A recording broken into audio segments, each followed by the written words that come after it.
Hey guys, welcome back to another OSRS weekly episode where we talk about the game update, highlight anything worth mentioning, and give thoughts on those changes. As always, a massive thank you for watching. If you like this type of content, consider dropping a like and a sub for more OSRS content, and let's get into the video. Instantly, as I was going through the news post, the first change that caught my attention was Rune and Dragon Helms resist crystals better. And I was like, damn, that's a nice change, because now there's an actual reason to get that upgraded past adamant, whereas before there was a reason because it just didn't matter. All you needed was the immunity to the ocean. So great change there. Next key change that I saw was the Shellbane Gryphon now respawns faster at 12 seconds, but it was previously 18 seconds. But honestly, as great as this is, I don't think it's enough. That boss is great.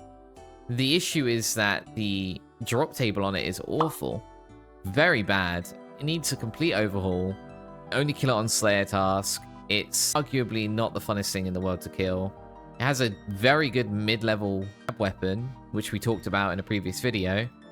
But outside of that, it kind of feels bad to kill.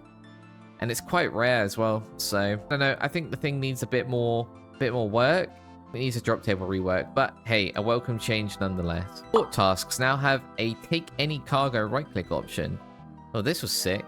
So the thing is about this is that I was like, okay, so that's just a really nice quality of life for port tasks, but I still don't really see too much reason to do port tasks. I mean, if I'm wrong, and if you're someone who does port tasks, then let me know why they're so great.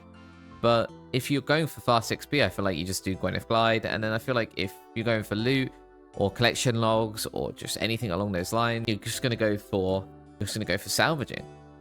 And I don't know where port tasks really fit in the equation. Farming Coral has now been buffed to have a minimum of 4. Yield is now affected by farming level, aiming for above 16 at 99. Wow. I knew instantly when I did my first Coral farm run, first week into release, I was like, what is this? Oh, it makes Armador brews. That'll be sick. So I went and did, I planted them. I figured it all out. Absolute ball ache to plant them because you need to have the apparatus, and you need to can't super compost them, ultra compost them. So it's just like it was just like I knew they were gonna die, and I wasn't gonna go out of my way to pay for them because obviously it's just not worth it. So I planted them, and lo and behold, they died, both of them. So then got about it for a few days. I went back, I planted them again, they died again, and I'm just like, damn, these things just die because you can't compost them. And I was just like, what's the point in farming these things? I used to get the seeds. I can realistically get that many for Armador brews. And where are Armador brews good? I know they're pretty decent at Next, but else Armador maybe? Armador, right? Armador Next. But outside of that, I can't think of anything off the top of my head.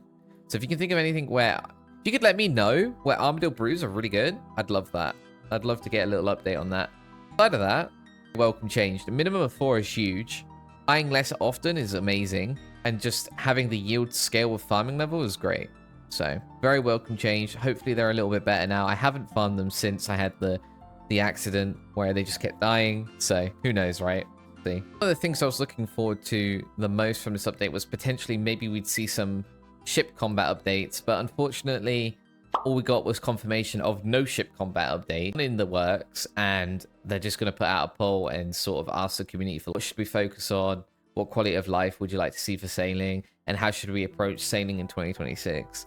So that was a little bit disappointing, but I understand they wanted to step with caution, and it does sort of become like a low-pipe scenario where if they leave it too long, it's going to start getting really difficult to change it because people have already done the content, and it's just fair.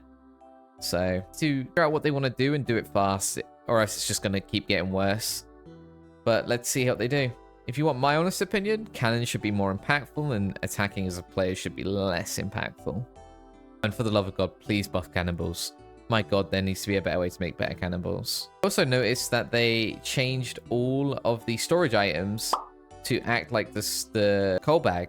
So I thought that was great because it can be a bit annoying sometimes when you've got tank sack or you've got gem bag, and they just have different user interfaces, and they're just a bit weird.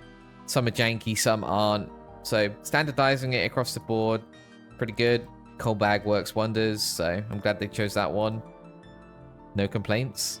Good change. Also saw that so that the personal best is now stored in your collection log. I thought that was a pretty decent change because it's just nice to see your PB without doing exclamation mark PB. I don't think we should be relying on plugins. There should be more indications of things in game, so that's a step in the right direction. So that was good to see. We look at it, right? Go into this. Oh, there you go. Look, Araxel. 56 seconds. So that's quite nice. It's a good change. 10 out of 10. Another solid change that I witnessed was map now shows one-way versus two-way agility shortcuts.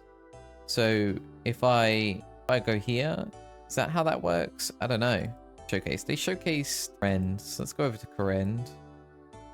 It's down here by the crafting, which is here. Let's see the difference. So if you've got a two-way, which is like you can go back and forth, and then a one-way where you can't. So once you've done it, you can't go back. The inverted green, which is pretty cool. Cool to see, I guess.